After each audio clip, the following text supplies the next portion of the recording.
السلام علیکم ورحمۃ اللہ وبرکاتہ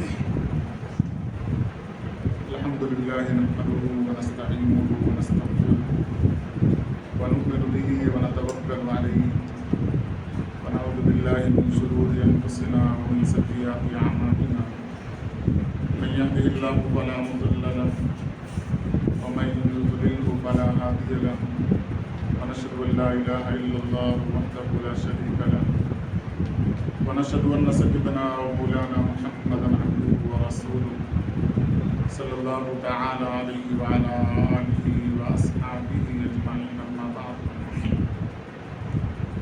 قال الله تبارك وتعالى في كلامه المجيد أعوذ بالله من الشيطان الرجيم بسم الله الرحمن الرحيم إن عدة الشهور عند الله 12 شهرا في كتاب الله يوم خلق السماوات والأرض منها 4 حرم ذلك الدين القيم قال النبي صلى الله عليه وسلم من تشبه بقوم فهو منهم أو كما قال عليه الصلاة والسلام صدق الله العظيم وصدق رسوله النبي الكريم ونحن على ذلك لمن الشاهدين والشاكرين والحمد لله رب العالمين رب اشرح لي صدري ويسر لي امري واحلل عقدة من لساني يفقهوا قولي آمين برحمتك يا ارحم الراحمين والحمد لله رب العالمين.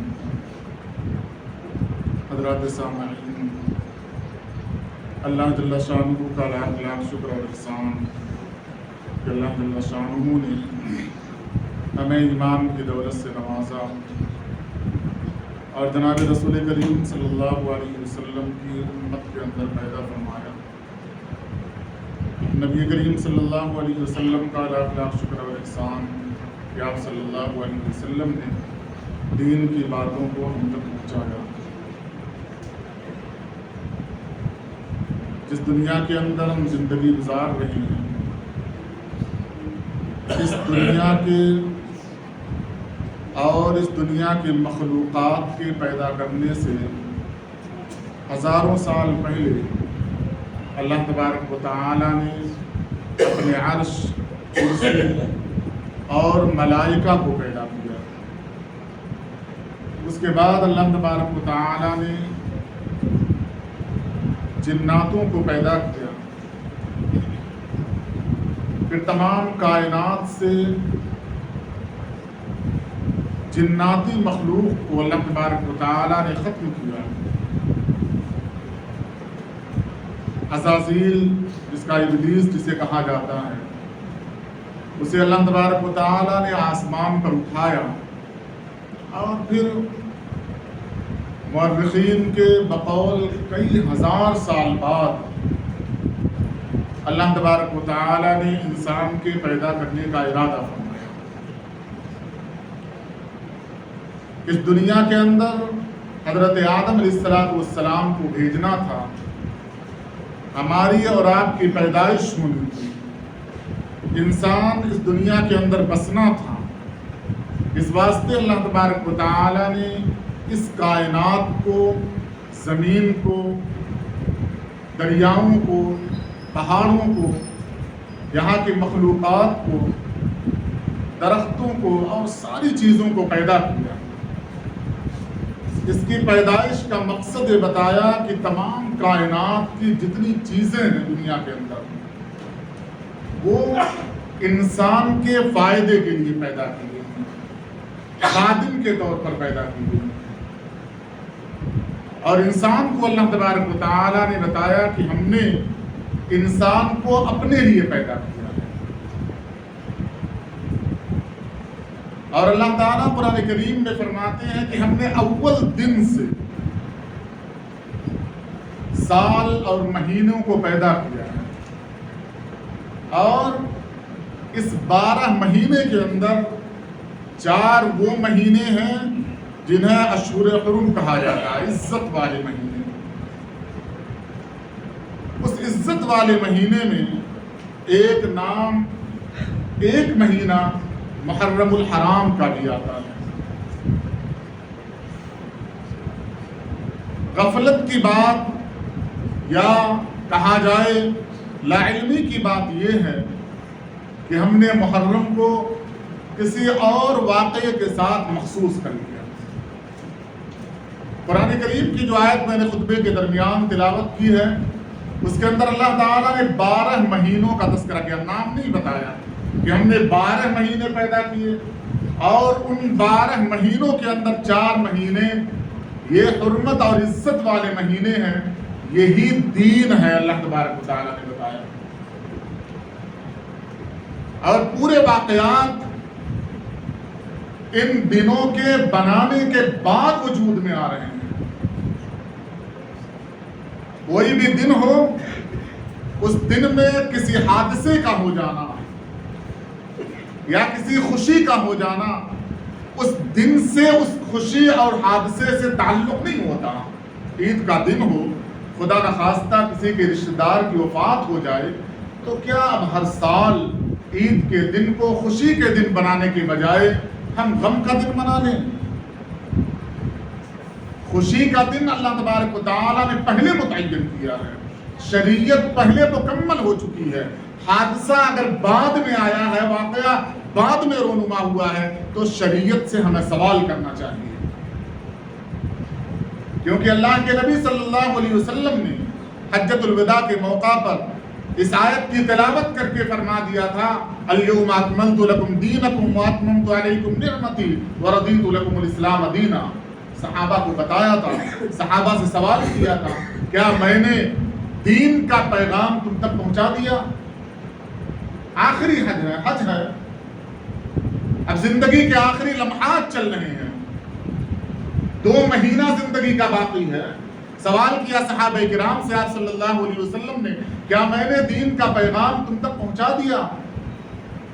صحابہ کرام نے فرمایا پہنچایا ہی نہیں، آپ نے پہنچانے کا حق ادا کر دیا۔ قرآن نے اعلان کر دیا اب دین مکمل ہو چکا۔ اللہ تعالیٰ نے فرما دیا یہ دین اسلام جو مکمل ہو چکا ہے، میں اس دین سے راضی ہو چکا ہوں۔ جس دن مکمل ہو رہا ہے، جس دن رضا کا اعلان کیا جا رہا ہے، اس سے پہلے جتنی چیزیں ہوئی ہیں یا بعد میں جتنی چیزیں آئیں گی، شریعت کے احکامات کو بدل دیں۔ شریعت اتنی ڈھلمل یا اتنی کمزور نہیں ہے۔ آپ قیامت کے صبح تک اگر اپنے مسائل کا حل تلاش کریں گے قرآن کریم سے تو قرآن کریم آپ کے مسائل کا حل بتائے گا۔ لیکن اتفاق ہندوستان کی جو حکومت چلی ہے اور جو حکومت یہاں کی مستحکم ہوئی ہے، اور جب علاقائی حکومتیں وجود میں آئی ہیں جہاں نوابیت تھی، پھر وہاں سے بادشاہت آئی ہے، حکمرانی آئی ہے، کچھ ایسے علاقے ہیں جن علاقوں میں اپنی حکومت کی بقا کے لیے، اپنی حکومت کو مضبوط کرنے کے لیے ان علاقائی حکومتوں نے ایران کا ساتھ دیا تھا۔ اس میں حیدرآباد بھی تھا، دکن، اس میں لکھنؤ کی حکومت تھی، کچھ اور حکومتیں تھیں۔ اپنی حکومت کو مستحکم بنانے کے لیے، مضبوط بنانے کے لیے ہم بھی حاکم تصور کیے جائیں، ایران کا ساتھ دیا۔ اور ایران کا ساتھ دینے کا مطلب یہ تھا کہ آپ خطبہ جمعہ سے 3 خلفاء کے نام کو نکال دیں۔ آپ تاریخ اٹھا کر دیکھ لیں، آپ کو ملے گا۔ جو حاکم ہوا کرتا ہے پوری رعایا اسی کے اعمال کی کاپی کرتی ہے۔ اسی واسطے جب کوئی وفد آتا تھا آپ صلی اللہ علیہ وسلم کے پاس تو آپ صلی اللہ علیہ وسلم سرداروں کا احترام کیا کہ اگر یہ سردار اسلام قبول کر لے گا تو پوری رعایا بیک وقت اسلام قبول کرے گی۔ اب حکومتیں جہاں قائم رہی ہیں ان حکومتوں کے اعمال عوام میں آئے ہیں۔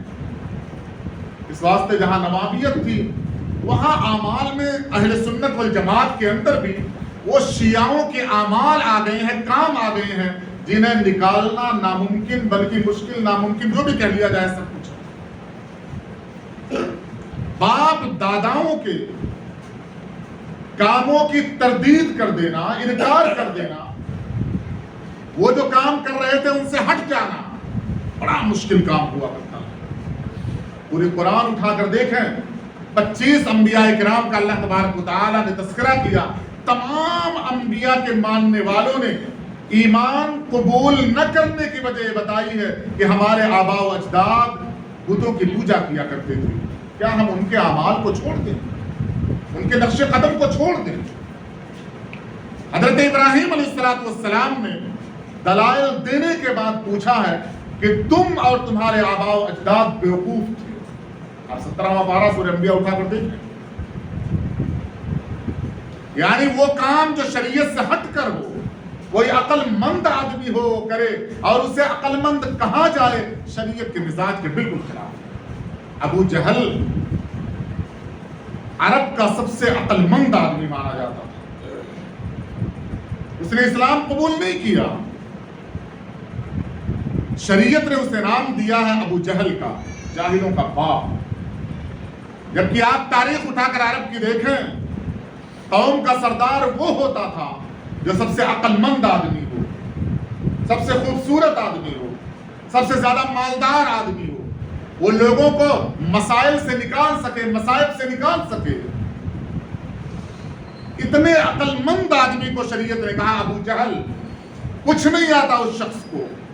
آباء و اجداد کی تقلید اگر لا علمی کی بنیاد پر کیا جائے اور اسی پر ڈٹے رہا جائے تو شریعت ہمیں عالم نہیں کہہ سکتی، شریعت ہمیں جانکار نہیں کہہ سکتی۔ شریعت کے مزاج کے اعتبار سے وہ آدمی جو آباء و اجداد کی تقلید کرے اور شریعت کو پشے پست ڈال دے، اسے جاہل تو کہا جا سکتا، پڑھا لکھا یا جانکار آدمی نہیں کہا جا سکتا۔ قرآن کریم نے دین بالکل واضح کیا ہے۔ آپ صلی اللہ علیہ وسلم مکے میں تھے، علماء مفسرین نے لکھا ہے کہ بیت المقدس کی طرف منہ کر کے نماز پڑھتے تھے۔ 1 سال کا عرصہ گزرا، مدینے میں آئے کچھ سال اور کچھ مہینے اور، بیت المقدس کی طرف منہ کر کے نماز پڑھی۔ ایک مقصد آپ صلی اللہ علیہ وسلم کا یہ تھا کہ شاید اہل کتاب کچھ نرم پڑ جائیں گے، کیونکہ تمام اہل کتاب کا جو قبلہ تھا وہ بیت المقدس تھا۔ لیکن اللہ تبارک و تعالیٰ نے قرآن کریم کی آیت نازل کی، وَلَن تَرْضَىٰ عَنْكَ الْيَهُودُ وَلَا النَّصَارَىٰ حَتَّىٰ تَتَّبِعَ مِلَّتَهُمْ۔ اے نبی صلی اللہ علیہ وسلم، اگر آپ یہ ارادہ کیے ہوئے ہیں، اگر یہ آپ چاہتے ہیں کہ یہود و نصارہ آپ سے راضی ہو جائیں، ناممکن ہے، کوئی صورت نہیں ہے کہ یہود اور نصارہ آپ سے راضی ہو جائیں۔ ایک صورت یہ ہے کہ آپ یا تو یہودی ہو جائیں یا تو نصرانی ہو جائیں، اس صورت میں یہود و نصارہ آپ سے راضی ہو سکتے ہیں، ورنہ ان کی رضا کی کوئی صورت نہیں۔ آپ یہود و نصارہ کی تاریخ اٹھا کر دیکھیں، اتنی مبغوض قوم، اتنی پاگل پن رکھنے والی قوم، شریعت سے بغض رکھنے والی قوم، یہود کے علاوہ شاید دنیا کے اندر آپ کو کوئی مل جائے۔ انبیاء کرام کے قتل کرنے کی جو وارداتیں ہوئی ہیں وہ یہودیوں نے کی۔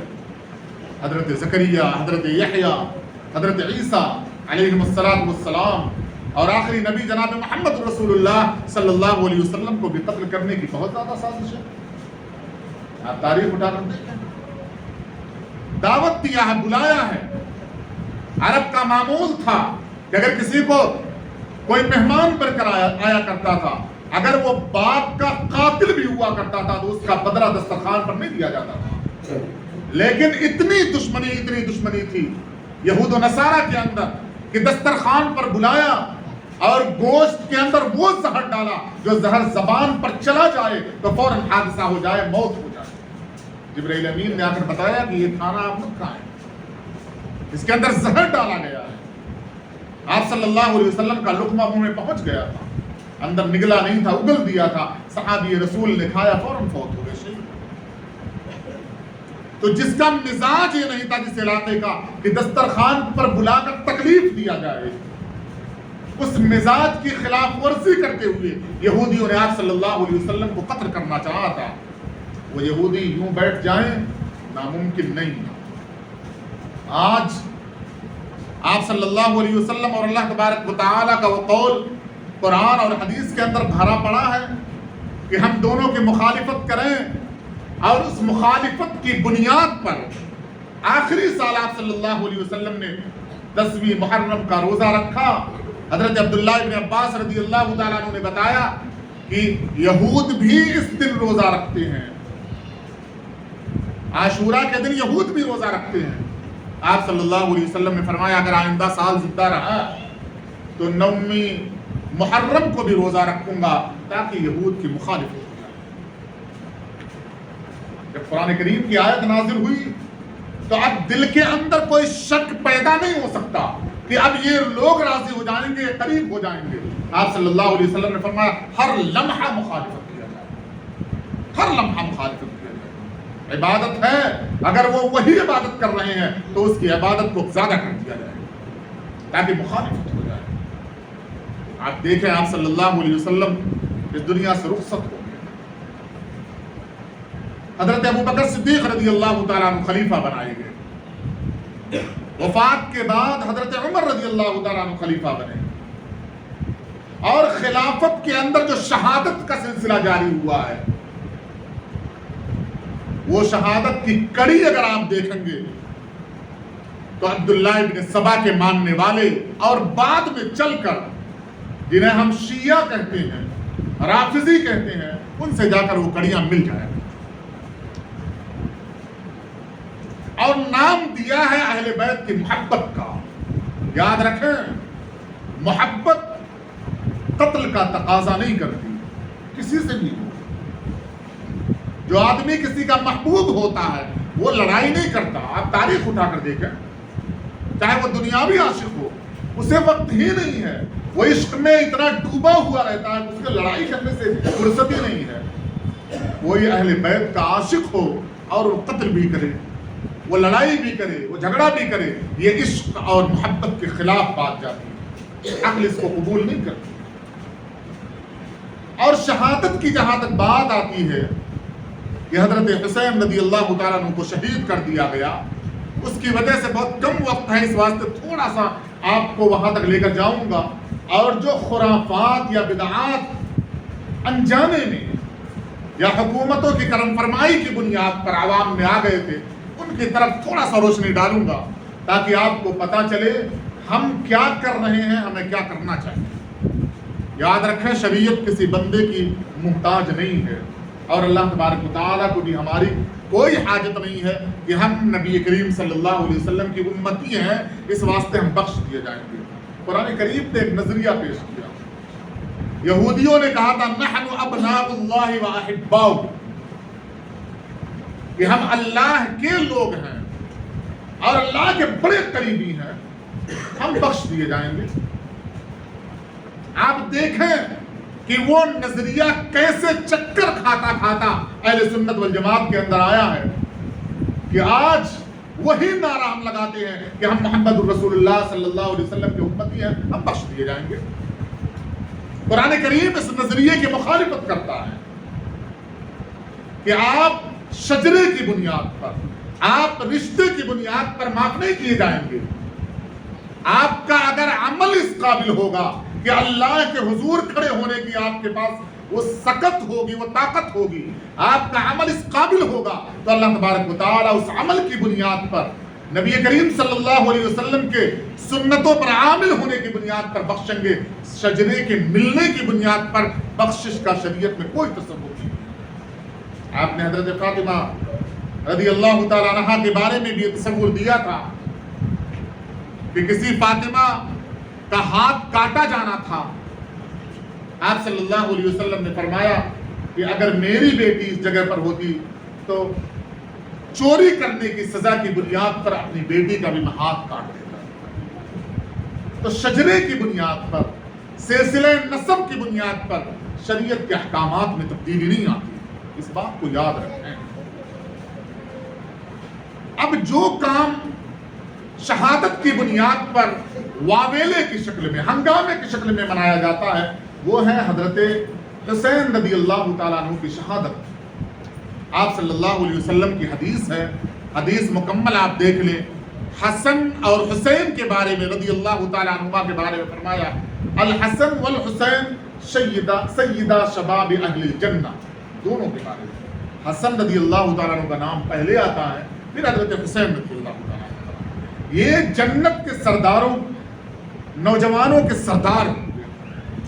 اور بڑا جو بھائی ہیں آپ صلی اللہ علیہ وسلم کے بڑے نواسے، وہ حضرت حسن رضی اللہ تعالیٰ عنہ۔ بڑی بڑی جو خوشخبریاں آپ صلی اللہ علیہ وسلم نے سنائی ہیں، ان خوشخبریوں میں اول جو نام آتا ہے حضرت حسن رضی اللہ تعالیٰ عنہ کا نام آتا ہے۔ لیکن مسلم معاشرے میں کبھی حضرت حسن رضی اللہ تعالیٰ عنہ کی شہادت کا تذکرہ نہیں کیا جاتا۔ کیا بات ہے کہ صرف حضرت علی رضی اللہ تعالیٰ عنہ کی شہادت کے بعد حضرت حسین رضی اللہ تعالیٰ عنہ کی شہادت کا تذکرہ کر دیا جاتا ہے، اور پھر وہ واقعہ وہاں سے میدان کربلا میں جا کر اس چیخ و پکار کو پانی کے بند کرنے کو اور پتہ نہیں کیا کیا چیز کو بیان کرنے کے بعد یہ جو اوپر کی کڑی تھی اس کڑی سے آپ کو بھلوا دیا جاتا ہے۔ کیا اہل بیت میں حضرت حسن رضی اللہ تعالیٰ عنہ کا نام نہیں آتا؟ یقیناً واقعات اور حادثات جو غم کے ہیں انہیں غم کے طور پر دیکھنا چاہیے، لیکن شریعت نے غمگین ہونے کی تو اجازت دی ہے، غم منانے کی اجازت شریعت نے نہیں دی ہے۔ حضرت جعفر رضی اللہ تعالیٰ عنہ شہید کر دیے گئے، یہ بھی اہل بیت میں تھے۔ آپ صلی اللہ علیہ وسلم نے دیکھا کہ حضرت جعفر کے جو گھر والے ہیں، جو عورتیں ہیں، وہ رو رہی ہیں، چیخ رہی ہیں، چلا رہی ہیں۔ آپ صلی اللہ علیہ وسلم کے کان میں آواز آئی، حضرت جعفر رضی اللہ تعالیٰ عنہ آپ کے چچا زاد بھائی، اہل بیت، بڑا اونچا مقام، آپ کے دین پر اپنی جان کو قربان کر دیا، شہید ہو گئے۔ ان کے گھر والے رو رہے ہیں، رونے کی آواز تیز تیز آ رہی ہے، چیخنے اور چلانے نوحہ کی آواز آ رہی ہے۔ آپ اس غم کی حالت میں رہتے ہوئے آپ نے فرمایا کہ کوئی جائے ان عورتوں کے منہ پر خاک ڈال دے جو نوحہ کر رہی ہیں اور رو رہی ہیں۔ شریعت اسلام اس بات کی اجازت نہیں دیتا کہ اہل بیت پر نوحہ کیا جائے، چیخا اور چلایا جائے۔ غم کے لیے شریعت نے 3 دن متعین کیے ہیں کہ 3 دن غم منایا جا سکتا ہے، غم کی حالت میں رہا جا سکتا ہے، غم کی کیفیت میں رہا جا سکتا ہے۔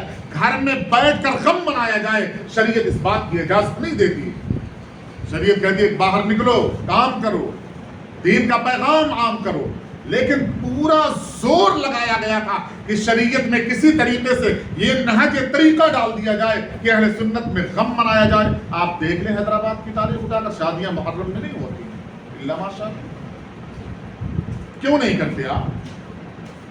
حرمت کا سب سے پہلا مہینہ سال کا نام رکھا محرم الحرام، عزت و اکرام والا مہینہ، حرمت والا مہینہ، عزت والا مہینہ۔ کیا حرمت اور عزت والے مہینے میں شادی کرنا غیر شرعی کام ہے؟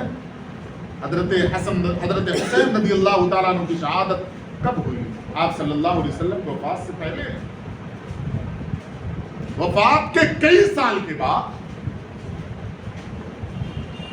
ہجرت کے 50 سال تقریباً گزر گئے، آپ کی وفات ہو رہی ہے، 50 سالہ جو شریعت تھی وہ بدل گئی۔ اب شریعت کو بدلا جا رہا ہے، غم نہیں منایا جائے گا تو کیا کیا جائے گا؟ یاد رکھیں آپ صلی اللہ علیہ وسلم نے فرمایا من تشبہ بقوم فہو منہم، جس نے کسی قوم کی مشابہت کی اس کا معاملہ کل قیامت کے دن اللہ جل شانہ اسی قوم کے ساتھ کر دے گا۔ اگر کالا کپڑا پہننا شیعوں کا شعار ہے، شیعہ مانتے ہیں کہ کالا ہی کپڑا پہنا جائے گا، آپ یاد رکھیں ان کی مخالفت کرتے ہوئے سفید کپڑے کا استعمال کر لیں، کالے کپڑے کا بائیکاٹ کر دیں، کیا آپ کا چلا جاتا ہے؟ کہیں ایسا نہ ہو کہ آپ کی مشابہت آپ کے عمل کی بنیاد پر کل اللہ جل شانہ آپ سے سوال کر لیں۔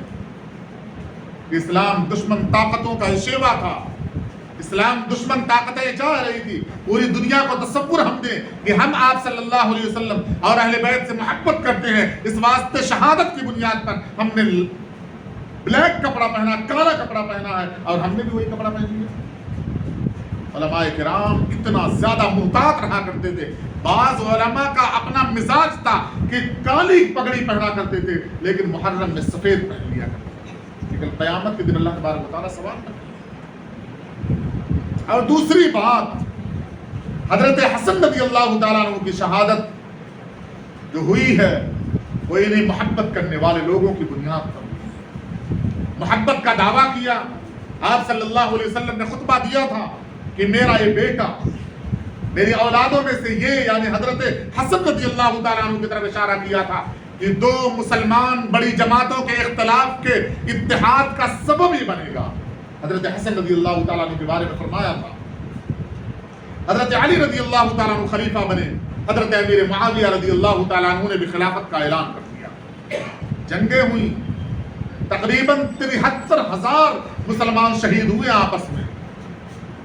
حضرت علی رضی اللہ تعالیٰ عنہ کی شہادت کے بعد حضرت حسن رضی اللہ تعالیٰ عنہ کو خلیفہ بنایا گیا۔ چند دن گزرے تھے جب تمام لوگوں نے بیعت کر لیا، کوفہ کے لوگ، بصرہ کے لوگ، باہر سے آئے ہوئے تمام لوگ جامع مسجد میں گئے اور خطبہ دیا اور کہا کہ تم نے مجھے خلیفہ تصور کر لیا ہے، میں جو تمہیں کہوں گا تم مانو گے۔ سب نے اقرار کیا۔ حضرت حسن رضی اللہ تعالیٰ عنہ نے حضرت امیر معاویہ رضی اللہ تعالیٰ عنہ کے ہاتھ پر بیعت کر دی۔ اور یوں آپ تاریخ اٹھا کر دیکھیں، وہ دن ہے، اس سے پہلے کا 5 سالہ جو عرصہ چلا ہے، اتنے اختلافات کا ماحول رہا ہے، اتنے اختلافات کا ماحول رہا ہے کہ شاید دنیا نے اتنا اختلاف دیکھا ہو 5 سال کا عرصہ۔ اور جس دن حضرت امیر معاویہ رضی اللہ تعالیٰ عنہ کے ہاتھ پر حضرت حسن رضی اللہ تعالیٰ عنہ نے بیعت کیا، وہاں سے لے کر 20 سالہ تاریخ آپ اٹھا کر دیکھیں، عبداللہ ابن سبا اور شیعان علی رضی اللہ تعالیٰ عنہما جو تھے وہ پورے کے پورے غائب ہو گئے۔ اختلافات ایک بیک وقت ختم ہوا ہے۔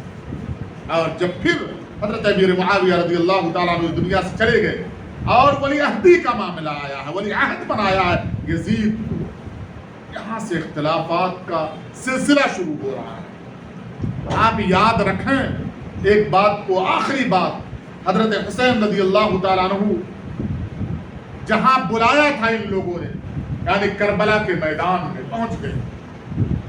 جب حالات کا جائزہ لیا، دیکھا کہ خطوط اور ان کے اعمال اور ان کی حیات بالکل مخالف ہے، وہاں محبت یہاں نفرت۔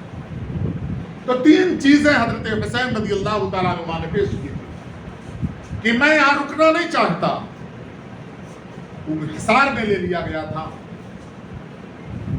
روک لیا گیا تھا، کہا میں 3 باتیں تمہارے سامنے پیش کرتا ہوں، یا تو مجھے چھوڑ دیا جائے، میں مدینہ چلا جاؤں، یا میں محاذ جنگ پر چلا جاؤں، مجاہدین کے ساتھ لڑتے لڑتے میں دنیا سے رخصت ہو جاؤں، یا تیسرا کام میں یہ کروں گا جس طریقے سے میرے بھائی حضرت حسن نے حضرت امیر معاویہ رضی اللہ تعالیٰ عنہ کے ہاتھ پر بیعت کر لیا تھا، صلح کر لیا تھا، میں بھی امیر معاویہ کے بیٹے یزید کے پاس چلا جاؤں گا۔ کیا کروں گا اس کی وضاحت نہیں کی۔ آپ اندازہ لگائیں کہ اگر حضرت حسین رضی اللہ تعالیٰ عنہما نے یہ 3 باتیں پیش کی تھی تو کیا یزید نے قتل کرنے کے لیے فوج کو بھیجا تھا؟